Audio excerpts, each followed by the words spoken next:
Alright, gang, that was I Kissed a Dead Girl from Demon Boy. His EP, Dawn of the Dead, is available on iTunes as we speak. And we are lucky enough, as promised, to have with us tonight on the Asylum Halloween special none other than Demon Boy himself right now on the phone with us. How's it going, dude? How you doing? I'm doing good, Turbo. How's everybody doing? Thanks for having me on your first show, the Halloween special. Real honor to be here tonight. Thank you, man. Hey, you know, when I was thinking about the Halloween special for this year, I said, who better to have on the phone with me than the one and only Brooklyn's own Demon Boy? It's like a perfect fit. Thank you so much for that. Yeah, who else? I own Halloween. What can I say? Absolutely, man. Especially here in the New York area. And, this is internet radio, and we are worldwide. So there are probably some people not familiar with Demon Boy, as hard as that may be to wrap your head around. A lot of us here in the area, in the East Coast, are very familiar with you and your stage show. But why don't you do us a favor and fill everyone in over the World Wide Web all about Demon Boy, how you came to be, and what they should expect from you if they ever get to see you live. Sure. Well, let me see. Demon Boy has been around. We've been around about three and a half years right now. My current lineup is Bo Roca on guitar. I have Johnny Hellfingers on second guitar. I have Mr. Ken Husky, been playing bass with me for a few years now. And Mr. Joe Arena, another recent addition to the new lineup, is playing drums for us. And we've been playing our Halloween Horror Tour recently. The band is basically a horror rock band, maybe rock/metal if you want to call it like that. It's not really horror punk. Some people do have misinterpretations that we're maybe something like the Misfits, where, you know, we're not really like the Misfits. We're more like Rob Zombie or Alice Cooper, with the heavy theatrical show, very animated, just a lot of fun, almost like a party rock type of atmosphere when the band plays live. As I said, we're currently in the midst of our Halloween Horror Tour. We did just play recently again at Webster Hall October 1st, where we kicked everything off, and we did a night of horror in New York with some other great bands that I'm sure everybody in the New York area knows of. We played with Medusa Scare, we played with the Von Frankensteins, and one of my favorites, Forrest Thinner's band, BLK Vampires. And we got some shows coming up in New York soon. I believe we're going to be playing the R Bar next month in November when we get back from our Massachusetts stint of our Halloween tour. Awesome, man. I mean, that's awesome. And it's always refreshing to see someone like yourself doing, those big, extravagant stage shows. I mean, I was just at the Twins of Evil tour this past weekend, and, you see Rob Zombie go out and do this big, extravagant, over-the-top show, and even Marilyn Manson to some extent. And, a lot of the bands here in the New York area on the local level, hell, even on the local level all over, try to tone it down. And basically, I mean, Demon Boy, what made you think about when you got started to say, you know what, I'm going to go out, balls to the wall, and do every show as a full-on stage show? Was there a point where you hesitated to do that, or were you just from day one like, this is what we're going to do? Yeah, it's exactly what you just said right there at the end. From day one, the whole idea was to bring the concept of a huge theatrical show. What had been going on with me is the live show thing with bands, especially people that know New York. In the 90s, it kind of got a little worn out, and the theatrical side of bands sort of went away, and guys just getting up there and rocking out and doing their thing, which was all well and good. But if you expect to bring people out to clubs, especially again in New York, where dance clubs sort of took over and everybody wants to go out and they want to dance all night, and it was really getting hard to bring people out to venues just to see a live act. And one of the reasons I attribute to the to that going away was that it was getting a little stagnant and boring to see band after band pretty much just doing the same thing. You could turn your head and just listen to the music because there really wasn't much to look at up there. After you saw the band open up and it was really exciting, by the second or third song, you were like, okay, I've pretty much seen everything this band's going to do. They're just going to, stand there and bang their head and rock out for the rest of the night, which is perfectly okay if that's what people are into doing. But what I decided was I want to put on sort of a Vegas-style theatrical show. As you mentioned before, Rob Zombie does it. Alice Cooper, as we know, has been doing it for just generations since he came out. And I had the same idea of like, okay, how many bands are out there really that do these big theatrical shows? Now, there's a lot of really good ones. Like, you can go see Motley Crue, and there's a huge theatrical show put to it, but it's not a horror show. Rob's horror, Marilyn's horror, Alice Cooper's horror, maybe Guar, but then how many more? You really can count on your fingers how many bands are out there doing a high-end theatrical show based in the theme of horror. And I wanted to come out and bring something fresh to that sort of genre and that sort of clique of people.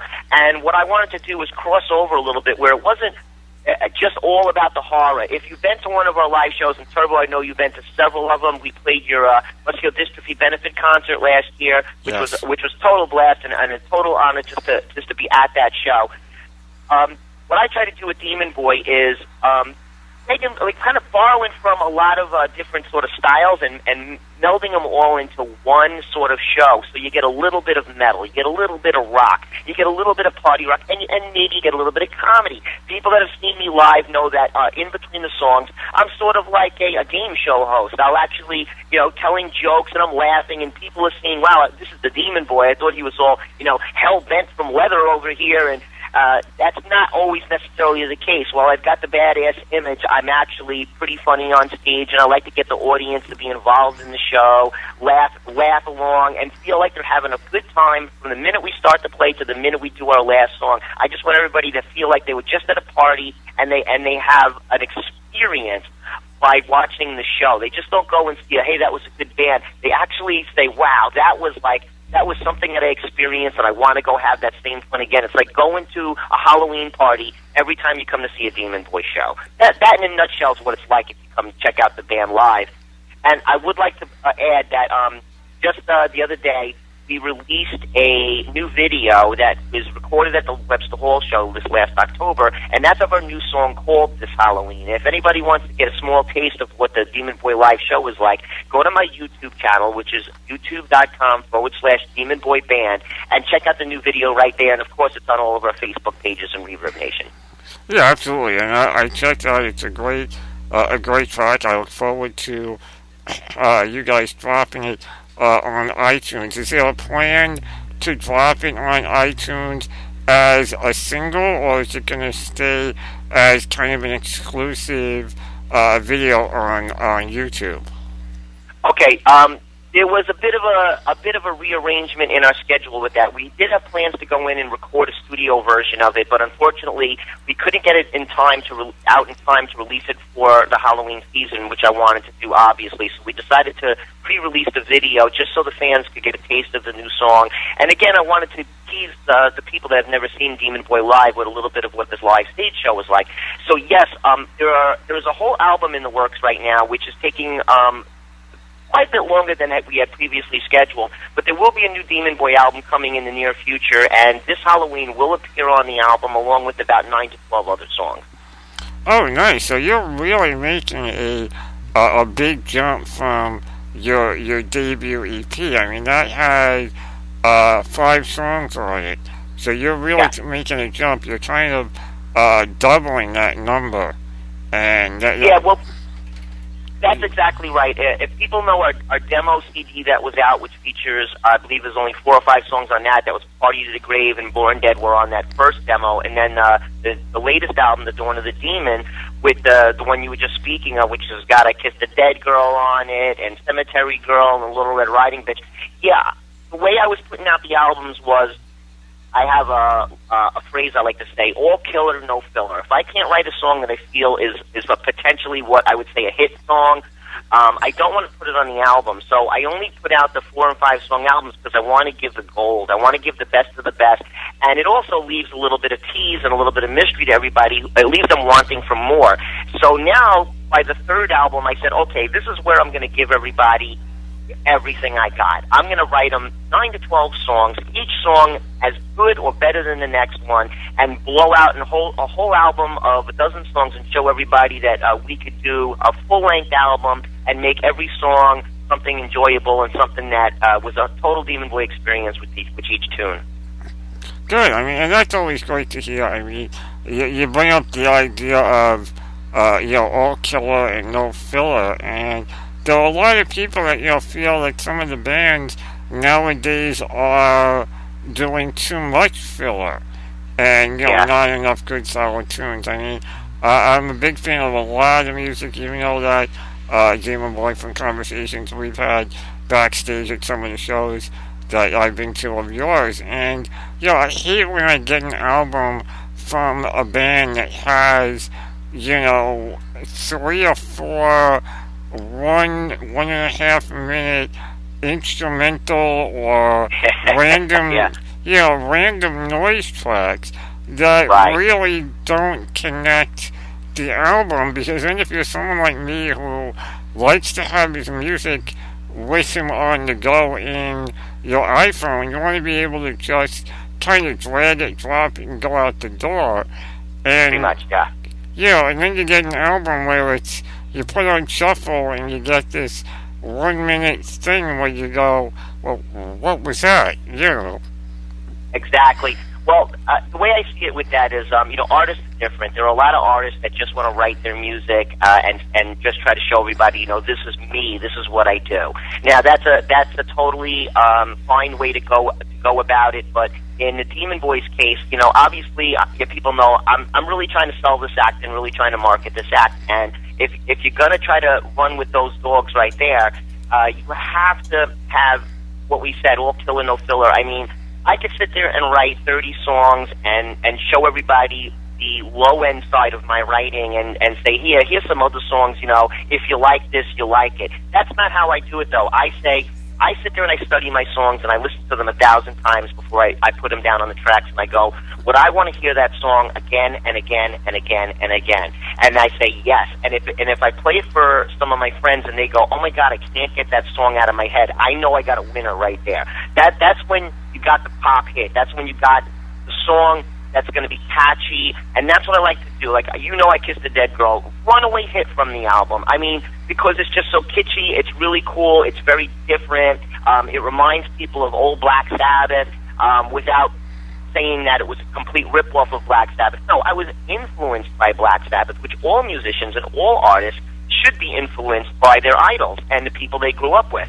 But how do you take those influences and make them your own? That's what I do, and I feel I do that very well, and I put that on each album. So, how many albums can you go into your iTunes category and say, hey, that's the album that I can listen to all of side 1 or all of side 2 because they're great? There's not that many albums out there. I mean, back in the day, your Pink Floyd was able to pull off stuff like that.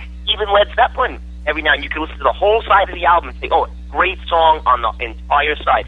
But then you get these albums, you come out, and only the first track is good. And then maybe the 6th track is good. But everything else in the middle, you heard it once, you don't really want to go back and listen to it. That's not what I want on a Demon Boy album. I want people to play my album all the way through, love each and every song.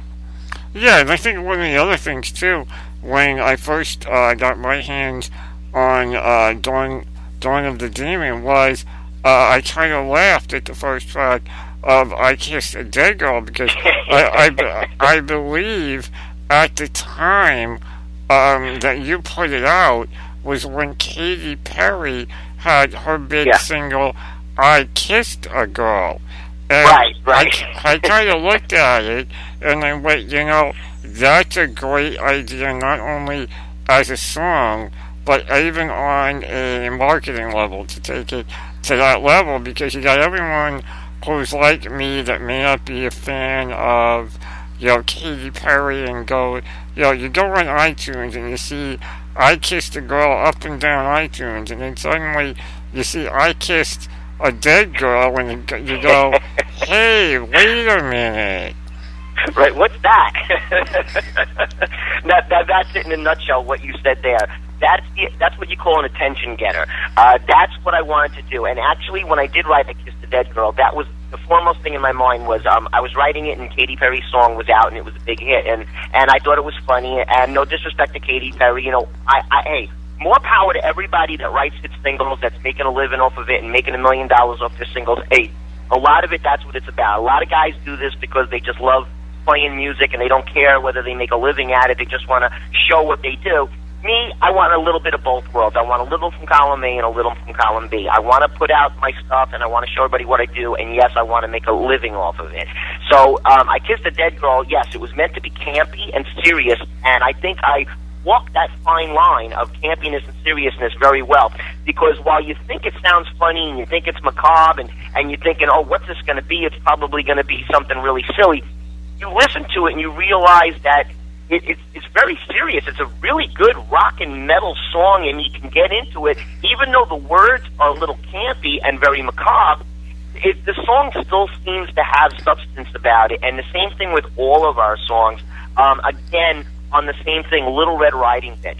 Obviously written from Little Red Riding Hood, but I twisted it and said, well, how do I bring this into, you know, what the kids are going to maybe laugh at, and maybe what the kids are thinking, yeah, that's going to be cool, and it came up with Little Red Riding Bitch, and I did my own twisted morbid tale on the fairy tale, and again, we had another runaway hit, and I've said this before in other interviews on the new album that's going to be coming out. I have another song on there that I did a twist on Frankie Valli, and I did it, I got a song called Dead Girls Don't Cry, which is going to be a twist. Nice. Right? People are laughing already because you already know it's Big Girls Don't Cry, but I decided to do Dead Girls Don't Cry, and I wrote a whole crazy story about that. And so people will be hearing that one. So I kind of like that formula that I kind of tapped into because it's been working. Yeah, and it does obviously work. And you know, I think about the way you're able to mix the campy with the still serious and macabre, and I can't help but think back to this past weekend to Rob Zombie, because there are similarities between you and Zombie on certain levels, especially when you think about the campy macabre side. Because I mean, just for an example, take Jesus Frankenstein, or even better, take the single from Zombie's last album, Hellbilly Deluxe 2, Sick Bubblegum. Sick Bubblegum, I love it, yeah. It's a great song, yet it's simple, it's catchy, and you laugh your ass off. Because that's it. Yeah. You know, that formula, that keep it simple, stupid, that formula has been working in music forever. I mean, a lot of times the songs you see in top 40, you think that is so cheesy and so simple, but wait, where is it? It's in the top 40. And there's a reason for that, you know. You could connect with many more people by keeping it like that. You know, bands that go like heavily musical, and I love bands like that. I love technical metal bands like Dragon Force and all, but you know what? That appeals mainly to the musicians and people like that are they're playing instruments and they want to be influenced and have guys, crazy guitar players that they can follow. But the general population that just wants to kick back and listen to good music, that's the people that I wanted to tap into, and I feel that we do that the same way Rob Zombie, you know, he did, like you said, Stick Bubblegum. I mean, when I heard the name, that made me want to go listen to the song. I said, I've got to hear what a song called Stick Bubblegum sounds like. And people say the same thing with Demon Boy. When they hear I Kissed a Dead Girl, they hear the title, they're like, I Kissed a Dead Girl? What the hell is that? Then they go and they listen to it, and then they're like, oh my God, that was awesome. That is in a nutshell. When I hear that response, I feel like I'm doing the right thing. I did the right thing. I made people happy, and people are accepting my music and accepting what I do.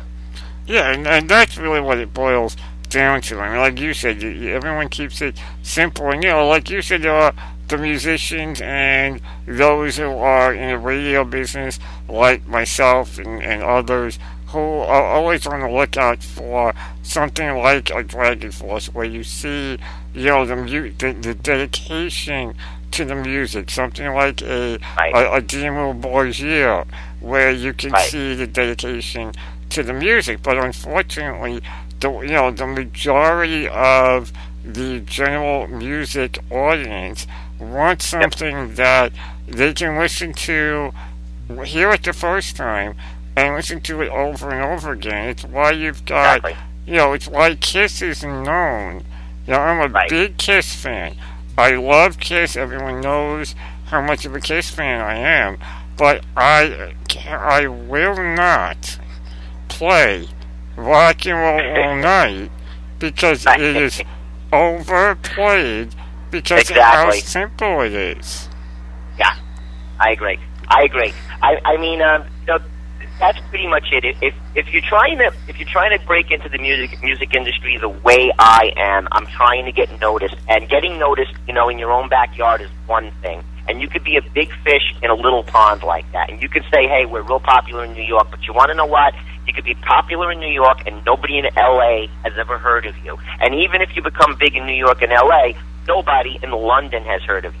Well, Demon Boy's trying to get known internationally. We've just signed a new management deal, and we have some touring going on that we've been talking about, but I'm trying to keep it on the down low right now.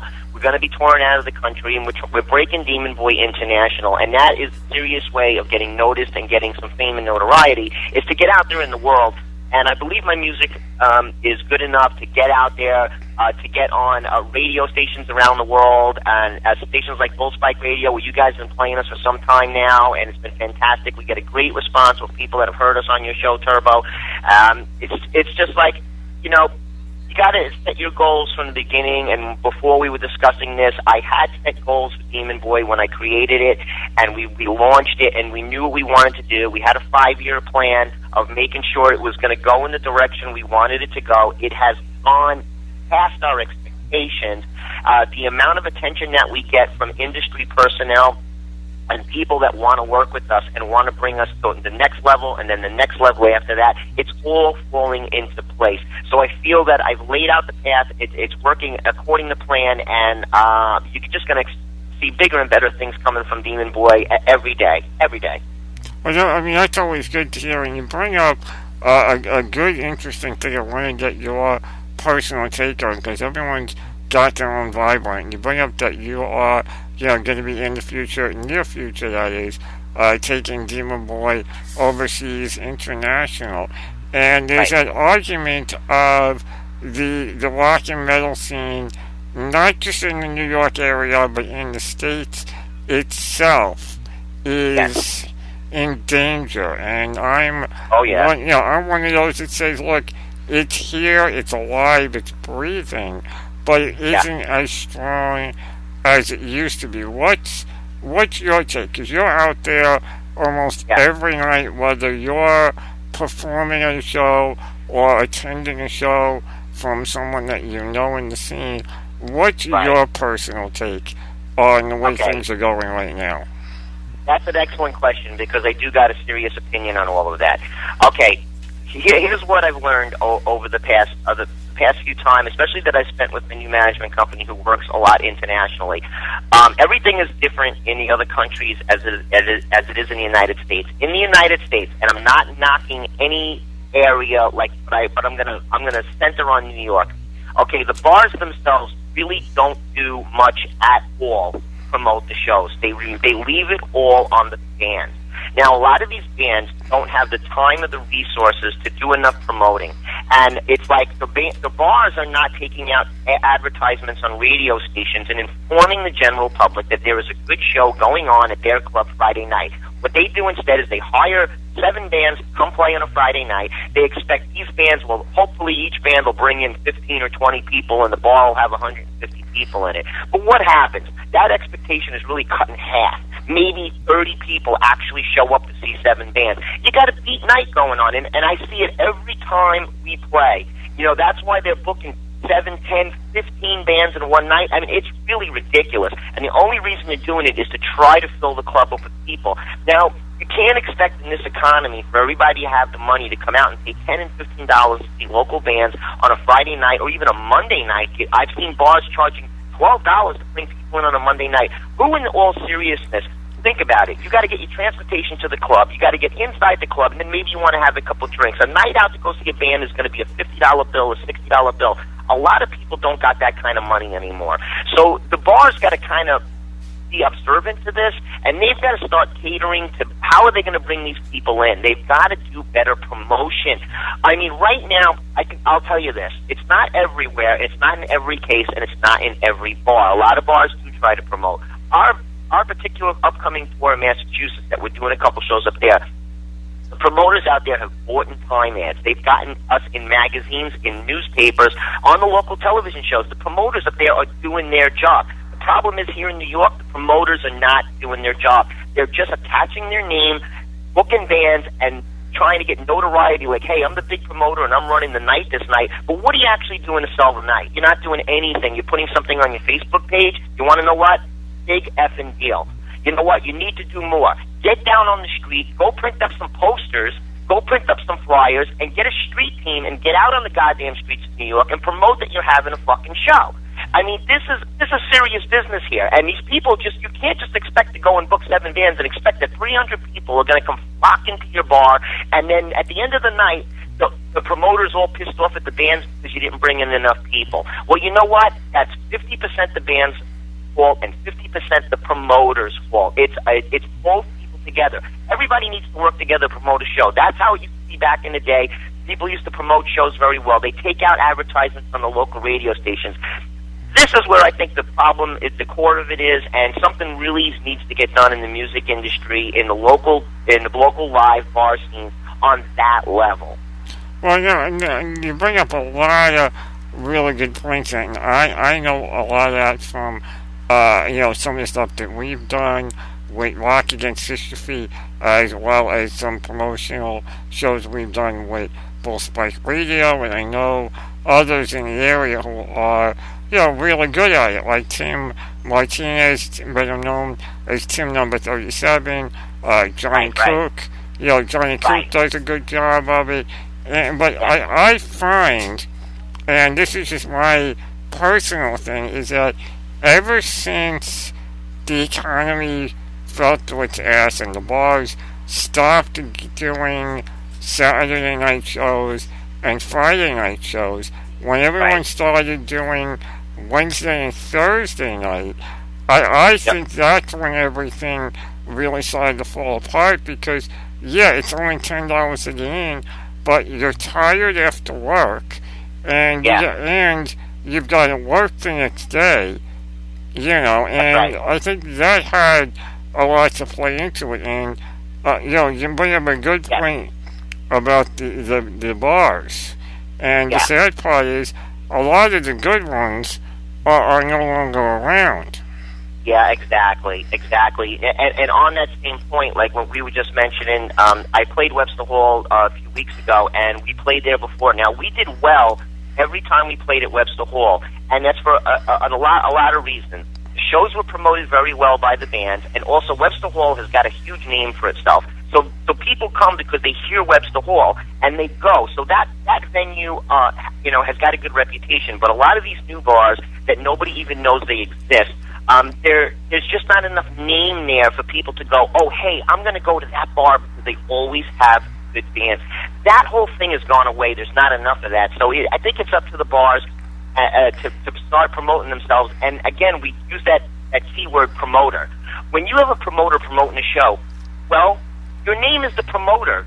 Do you know what the definition of a promoter is? You're supposed to be promoting the show. You're not supposed to just be making phone calls and hiring 5 bands and letting it go. You're supposed to be doing the legwork, buddy. You're supposed to be the one getting people to come to the bar to see these bands. You can't expect that a band's going to have a huge following. You cannot build up a following. It's a catch-22. How can you build up a following if you've never played anywhere? Right? You need to start playing, right? You need to play a bar. You get 10 people. You play the next time, you got 15 people, and so on and so on and so on. But the bars try to flip-flop it onto the bands and make it look like, oh, you didn't draw well. Well, there's a lot of reasons why a band didn't draw well, buddy, and one of the reasons is because you, as the promoter running that event that night, did not successfully promote your event. You can't put all that blame on the bands. You just can't do it. Well, no, the interesting thing there is, you talk about the idea of printing up flyers and getting out there. And, well, I mean, let's be honest, we're now a technologically reliant society. If it if it doesn't happen on Facebook or Twitter, it never happened. That's right. It's kind of how it goes. And, I cannot tell you, how many people have said to me, and I've had this conversation with Johnny Cook and with Tim Martinez, that we get messages from people saying, if you don't stop promoting all these shows, I'm deleting you, I'm removing you from Facebook. And you got, and you yourself, Damon Boy, when you have a show, you do a phenomenal job of promoting it on Facebook. And it makes me wonder if maybe that same technology is hurting the shows, because everyone's got that mentality of, well, if I don't go, it'll be on YouTube. Yeah, no, you're right about that. That is something, you got people, like I said, people can't get out of the house or can't afford to get out of the house, so they do think that, well, eventually something will show up on YouTube and maybe they'll see something like that. So yeah, that it's a good and a bad thing, the internet, and the other thing with promoting on the internet, and thank you for saying how much I do promote, because I promote the hell out of every show we do, but still, when you got friends on the internet, again, what you said earlier, the internet is worldwide. So, how many fans are actually in New York? How many, and then the rest of your fans are all over the world. So, if you've got 50,000 fans are not going to come buy tickets in New York. Only the few that live within the radius of that club are actually going to come and see you. So maybe you've got 20 fans living in that town, or maybe 200, and maybe only 50 of them are actually going to come to the show. So, you really got to build up your fan base, and which is, again, very, very hard. But to get that going out crowd, if you're not one of those bands that's even worth going and seeing, people are going to stop coming. So there's a lot of little nuances that attribute to getting a band a good draw at a show. And again, it's between the promoter, club, the band. They all sort of have to work together. Everybody's got to be on the same page. You have to use all of your resources, which is the internet, the Facebook, the Twitter. You have to do it. You have to put the name out there. But again, another part of it is the fans themselves. I can't tell you how many times fans tell me, I'm coming to the show, and then the night of the show I look out in the audience and I don't see them. And it's just like, and then the next day they're like, oh, well, I'm sorry, I had to babysit the kid, or my mom wouldn't let me out, or this and that. Okay, that's fine. Everybody's going to have the little excuses, but you've got to start playing the percentages and figuring out, well, if I do this and 100 people tell me they're coming, I'm going to expect that only 30 of them are actually going to show up. Yeah, exactly. I mean, I've done the same thing with the shows that I've been a part of, either promoting on my level for RED or for the station, or something I was asked to be part of, like the Tracy Guns show that you were also a part of back about a month ago at the Tattoo Shop Lounge. And that was a great show. There was plenty of people there. But at the same time, I kind of was surprised that there wasn't a line out the door, because, let's be honest, it's Tracy Guns. I said the same thing, Turbo. I said the same thing that night. I figured, here we are, we're playing with Tracy Guns. I know he was in there with his new act, but still, it was Tracy Guns. And I expected the same thing. I expected to walk in and see a lot more people than were actually there. And like you said, it was a good crowd, and it was a fantastic night, and Tracy killed it, and Johnny Cook did a fantastic job promoting that night. But still, you just got to wonder, where the hell is everybody? Why aren't they here? And, sometimes you can't call it. So, it's a little bit unfair sometimes. The unfairness comes in when a bar goes to bring the bands back that played there one night, and they say, well, you didn't do well last time you were here, so we don't really want to have you back, or, any kind of stipulation in why they won't have you play in the bar again. And that's unfair, because you need to, again, build a following, and you can only build a following by playing out and getting you tell two people, they tell two people, they tell two people, and so on, like the old shampoo commercial. I mean, that's just the way it is, and unfortunately the industry and the local bar scene has has made that nearly impossible for bands to work with. And unfortunately, it's a struggle, and it's something everybody's dealing with right now, and it's kind of sad, actually. Yeah, it is. I mean, I was born and raised here in the New York area, and I remember when I was, growing up in high school, I remember wanting to be old enough to get into a lot of the clubs and the venues. And then when I was old enough, I started getting in there. And then when I started doing the internet radio thing, one thing leads to another. And, it's kind of disheartening almost to see what's happened even within the last couple of years. I mean, I've got a great band, great friends of mine out in California, the band Snoo. I don't know if you're familiar with them. Yeah. Yeah, great band, great bunch of guys. We brought them in here 3 years ago. And it was a great night. It was a great show. They're dying to come back here. I'm dying to bring them back here. But there is just, I'm rattling my brain to figure out where to book it and how to put it together where it's worth it for them to fly from California to do a show. Exactly. It's like that. I mean, we have the same issue. I get asked to go everywhere. People want us in California. They want us in whatever, Oregon, Arizona. The thing is, it's very expensive to travel. And the problem here in the United States, and which is very different, if there's a lot of bands that have played and toured internationally, they know it's the promoters over there. They do the thing, and the bars actually pay the goddamn band. The United States is the only country that does the tour deal, which is sick. Now, they don't want to pay the damn money to have the talent in there. Then you know what? Then shut your goddamn doors and don't have live bands if that's what you want to do. But if you're going to have live bands, you better set aside funding to actually pay these acts to show up. And maybe if you pay some of these acts anything, even a minimum, to cover their expenses, maybe everybody work a little bit harder at getting the people in there. I mean, there's got to be a little give and take on both ends. You can't just have all this pay-to-play thing going on because, hey, how long has this been going on? 20 years of pay-to-play? Has it worked? Hell no. It has not worked. It has made the industry suffer, and it has made everybody not come out anymore. It's just a weird situation. And I think everybody between the bar owners, the bands, and the promoters, everybody's got to kind of get a new game plan together and figure out how to be successful. I will say this: the last show we did it at Webster Hall.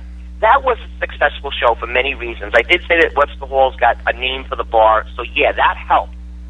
But the event was put together by the band. It started with the guys at Medusa Scare, Uzo and Gus. Now, they started the night and they wanted to have a horror rock show night. So they were right on point from the get-go. They brought in 4 acts that belonged on stage together. Not when you go to see some nights and it's a mishmash thing, and some of these bands, they're putting black metal bands on with band, it's not compatible, and the audience is not relating to each one of the bands. They only like one band, they don't like the next band, they like the third band.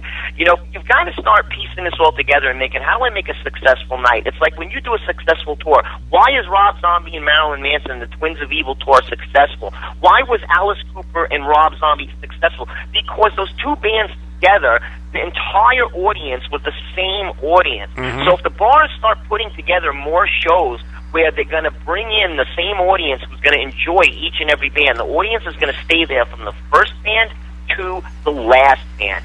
Not what goes on now. What happens is, as every band goes off, they leave the bar and all their friends leave with them, and nobody stays to see the bands after that. And that's another thing of people not supporting each other. When I go to stay, I try to stay as long as I can and try to see and support all the other acts. I mean, because if you don't start doing that and you don't start building that up, this is pretty much just going to stay flatlined and not go anywhere. I mean, and my listeners regularly here inside the asylum know that, I'm disabled, so I gotta watch how late I stay out so I don't wear myself out, and in addition to arranging my transportation to and from the venue. And there are times I look around and it's like, alright, if I'm still here Yeah, and admittedly, I don't get out as often as I can because, unfortunately, there are a lot of shows here in the area. I make up for it by promoting it on Facebook and on the Asylum, but unfortunately, it's a last minute deal.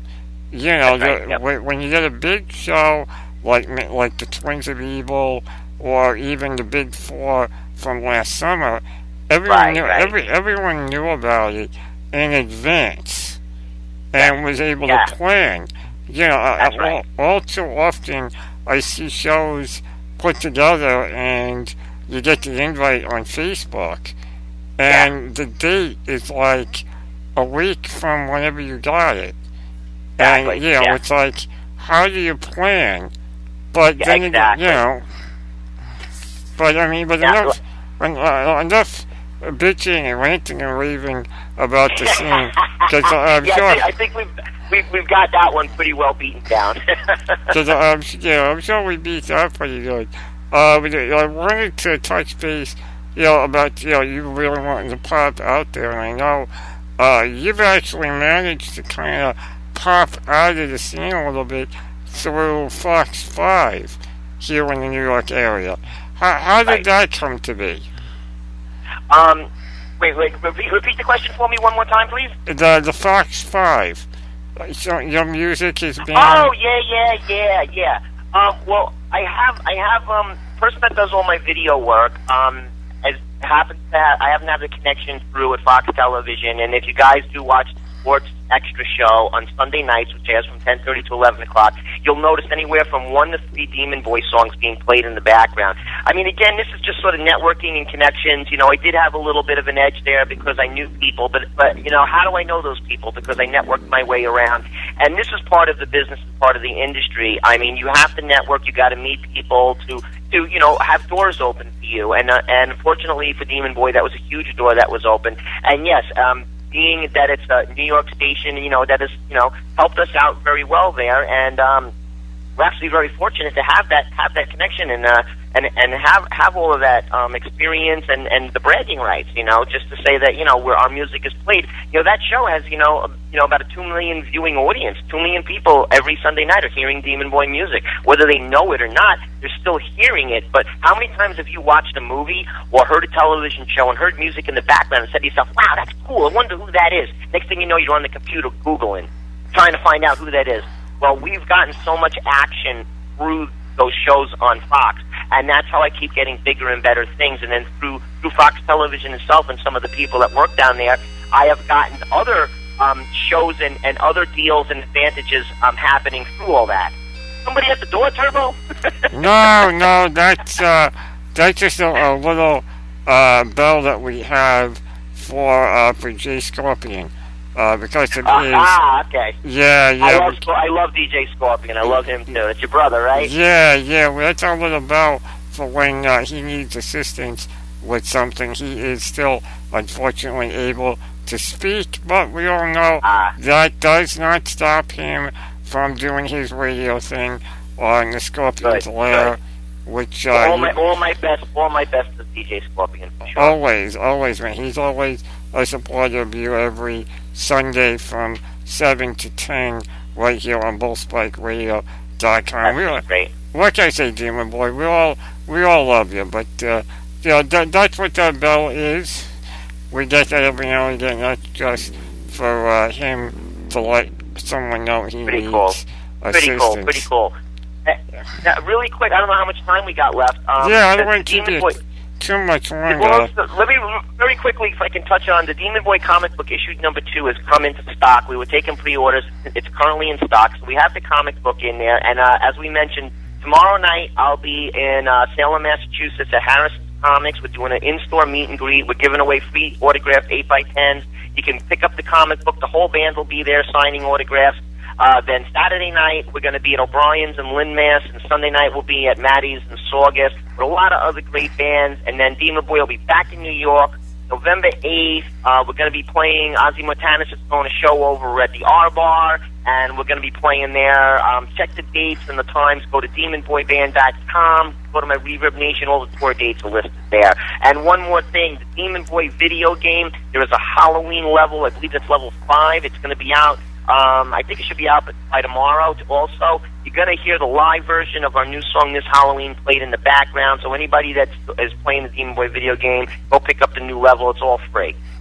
Awesome, awesome. Yeah, for those of you who are in the Salem, is it Salem? Yes, Salem, Massachusetts. I just want to make sure I give everyone the address. For those of you listening live, this is happening tomorrow, or depending on what time it is, depending on how long we've been speaking, it could even be today. We've lost track of time, but it's all good here inside the asylum. I love having these conversations because, you know, it's laid back, it's comfortable, and everyone can enjoy it. And as he said, and I'll say it again, Demon Boy special appearance at Comics and Collectibles, 252 Essex Street in Salem, Massachusetts, and that's Friday, October 26th at 8 p.m. And then the concert Saturday and Sunday. Saturday is at O'Brien, Sunday is at Maddie's. And if you're listening after those dates, well, then you know what to do. Go to Demon Boy Band. It's demonboyband.com. Correct? That's right. That's where you go for all the information, man. All right, man. I don't want to keep you too much longer. We've been. I don't want to bore everyone or take too much of your time. I'm sure you and I can go for much, much longer. Oh yeah, I could talk all night if I wanted to. But yeah, I want to thank you for joining us here inside the asylum, Demon Boy. Thank you for taking time out of your schedule. Two things. Thank you for having me. Anytime, man. It's always my pleasure to have you on with me. And before I let you go, first let me ask you for a promo for the station. Very simple. Absolutely. Yeah, very simple. Just have some friendly, if you like, feel free. You know, your name, the band, the name of the station, and anything you want to add to that. Got it. Just say when to go. Go ahead, man. Do it now. You're listening to Full Spike Radio. This is Demon Boy coming at you straight from hell, and this is the Turbo Show. All right, man. Thanks a lot. And you know what? Let's pick out a song. What should we go into from here, Whatever man? you feel. Let's do I Kiss the Dead Girl. We've been talking about it all night. Well, I played that right before we started. Yeah. How about Ravenous? Want to do Ravenous? Yeah, man. I'll go into Ravenous. That sounds good. All right, man. Turbo. All right, anytime, man. Right now, here you go. Inside the asylum. I'm all tongue-tied from all this talking. Here we are, Ravenous from Demon Boy as the Asylum Halloween special continues. Good night, everybody.